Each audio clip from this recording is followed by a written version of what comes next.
Wasallam setelah hijrah dari Mekah ke Madinah. Kapan? 5 Hijriah. Ada perang yang sangat luar biasa terjadi di antara kaum muslimin yang kelak akan diingat sebagai perang termasuk yang paling parah dalam sejarah Islam. Apa nama perangnya? Perangnya perang apa namanya? Perang Parit, betul. Namanya perang Khandaq atau dalam bahasa Al-Quran disebut dengan perang Ahzab. Diabadikan oleh Allah dalam surat Al-Ahzab, surat ke-33, surat Al-Ahzab. Lah kenapa dikatakan Al-Ahzab? Karena pada saat itu Ahzab itu artinya kelompok-kelompok yang bergabung.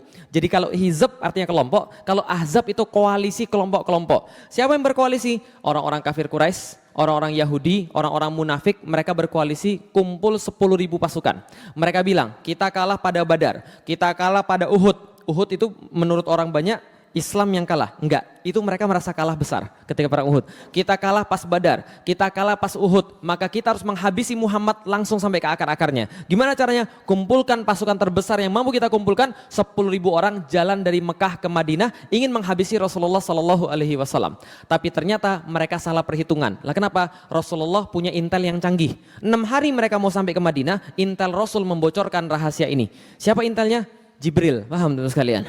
Nah, Jibril bilang, ya Rasulullah, ini di Madinah ada yang mau nyerang, 6 hari lagi nyampe. Berapa pasukannya? 10.000 ya Rasulullah. Rasul bilang, 10.000 orang datang ke sini mau menghancurkan kita. Hitung pasukan kita ada berapa? Setelah dihitung mereka dapat, ya Rasulullah, ada 3.000 orang yang siap berperang. Di antara kaum laki-laki kita 3.000 orang. Secara logika, ya lihat, secara logika, secara pandangan mata, yang menang siapa? 3.000 atau 10.000?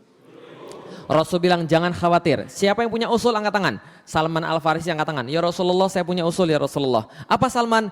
Kami dulu di Persia, kalau kami berperang dengan orang yang jumlahnya lebih banyak daripada kami pakai parit. Makanya namanya perang parit. Kami buat parit yang memisahkan antara kami dan mereka. Kami bisa ambil tanahnya, tumpuk ke atas, kami pasang pasukan pemanah, kami panah mereka. Tapi kami tidak jamin menang karena pasukan mereka jauh lebih besar daripada pasukan yang kita punya. 10.000 lawan 3.000. Maka Rasulullah katakan nggak ada masalah, bikin paritnya. Maka dibuatlah parit memanjang sebelah utara Madinah itu sejauh 8 km. Berapa panjang? 8 km. 8 km kalau di Jakarta dari mana sampai ke mana? Dari mana sampai ke mana? Saya sudah hitung, tenang. Cawang sampai Semanggi. Itu 8 km. Dan bayangkan 8 km itu bukan di Indonesia, tapi galinya di Arab. Kalau gali di Indonesia pakai cangkul selesai. Pernah ke Arab? Pernah ke Arab? Kalau nanti belum, saya doakan mudah-mudahan pergi umroh ke sana minimal sekali. Amin. Kalau sampai ke sana tolong pegang tanahnya dan Anda coba pikirkan itu nggak bisa digali pakai cangkul. Cara gali tanah di Arab itu bawa pakai lembing. Tahu lembing? Lembing tahu? Pecahin tanahnya, angkut batunya ke atas, lalu kemudian bikin lubang. Dan ini paritnya menurut Salman sudah dikasih batasan, lebarnya harus 5 meter, dalamnya harus 3 meter. Supaya kalau ada kuda nggak bisa lompat, kalau lompat jatuh nggak bisa naik lagi. Bisa difahami teman-teman sekalian. Bayangkan 8 km, lebarnya 5 meter, dalamnya 3 meter. Dan ini harus diselesaikan dalam waktu 6 hari. Stres semua orang teman-teman sekalian. Semua disuruh kemudian untuk menggali parit. Enggak hanya orang muslim, orang Yahudi juga diperintahkan untuk gali parit. Lah kenapa? Berdasarkan perjanjian Madinah, kalau Madinah diserang, Yahudi harus ikut-ikutan. Tapi mereka cuma ikut-ikutan dan mereka sebenarnya sudah bikin makar. Karena mereka sudah mau kemudian menyerang kaum muslim ketika pasukan Ahzab tiba. Paham teman-teman sekalian? Mereka sudah bikin kong kali kong sama pasukan Ahzab sebenarnya. Pura-pura aja di sana. Maka digalilah parit. Ketika digali parit, banyak orang-orang kemudian merasa tertekan luar biasa. Lah kenapa? Panas luar biasa. Paritnya 8 km, lebarnya 5 meter, dalamnya 3 meter, susahnya minta ampun, panas dan makanannya. Menurut salah satu athar, para sahabat itu berbaris, mencelupkan tangannya di sebuah air, lalu kemudian angkat tangan yang basah, celupin kemudian ke gandum. Berapa yang nempel di tangan, itulah jatah makan untuk sehari. Paham teman sekalian? Ini kemudian yang terjadi pada para sahabat, maka wajar banyak sekali tekanan. Al-Quran menceritakan, ada yang berkata pada Rasulullah, "Itsja'akum min fawqikum wa min asfala minkum." Ingat ketika datang kepadamu cobaan-cobaan daripada Allah, dari depan dan dari belakang kalian, itzaqatil absara, ketika pandangan kalian menjadi bergetar, lalu kemudian dan sampailah kemudian jantung itu sampai ke leher. Gitu kan ya, wa balaghatil qulubul hanajir, dan kemudian sampai jantung tuh seolah naik ke leher. Kenapa? Saking kagetnya pada saat itu. Pada saat itu ada yang berkata kemudian pada Allah dan Rasulnya dengan prasangka yang nggak baik. Wa yadhunnuna billahi dzununa, kata Allah, dan kemudian mereka berprasangka dengan Allah dengan prasangka-prasangka yang buruk. Apa yang terjadi kemudian? Ada yang berkata pada Rasulullah, "Ya Rasulullah, saya izin pulang ya." Loh, emang ada apa? Ini ada anak-anak di rumah pada belum makan. Kan sebagai seorang suami sekaligus sebagai seorang ayah, saya harus memberi makan mereka. Bukankah itu adalah sebuah perintah Islam ya Rasulullah? Sudah salah pakai dalil lagi, paham teman sekalian? Mundur nggak balik lagi. Ya Rasulullah, saya mau jaga istri saya. Mundur nggak balik lagi. Tinggal bersama Rasul dua kelompok orang yang sedang menggali parit. Satu, yang benar-benar beriman. Dua, Yahudi yang terpaksa. Satu siapa? Yang benar-benar beriman. Yang kedua siapa? Yahudi yang terpaksa. Dan ketika itu terjadi teman-teman sekalian, ada sahabat ketika gali parit, lalu kemudian lagi capek-capekan mereka istirahat bersama Rasulullah. Ada yang nanya begini, "Ya Rasulullah, besok yang kita taklukkan kira-kira yang mana ya Rasul? Konstantinopel atau Roma?" Bingung ya?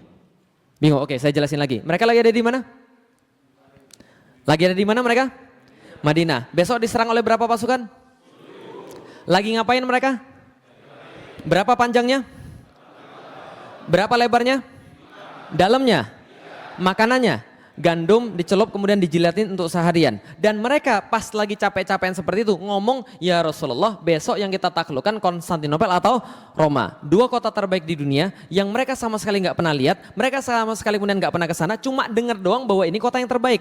Ngomong-ngomong teman-teman sekalian, kalau Anda sekarang lagi ada di Madinah, naik pesawat pergi ke Istanbul itu 3 jam teman-teman sekalian. Jadi dipahami, mereka nggak pernah lihat di sana, nggak pernah kemudian pergi ke sana, cuma tahu doang. Tiba-tiba lagi dalam keadaan terjepit seperti itu, nanyanya apa? Besok yang kita taklukkan yang mana ya Rasulullah? Konstantinopel atau Roma? Paham teman sekalian? Reaksi orang Yahudi persis seperti antum, ketawa terbahak-bahak. Lah kenapa? Ini muslim sudah gila, kepanasan ini kayaknya, stres mereka nih kayaknya.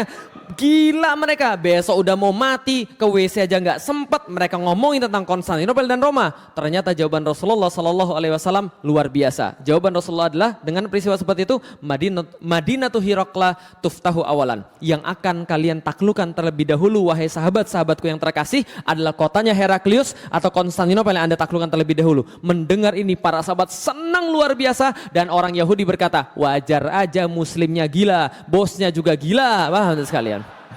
Itu tertulis di Sirah Ibnu Ishaq. Silakan baca. Mereka berkata, Muhammad sudah gila. Ingat yang kemarin kita sudah bahas bahwa Muhammad dijuluki oleh orang-orang Yahudi Al-Majnun.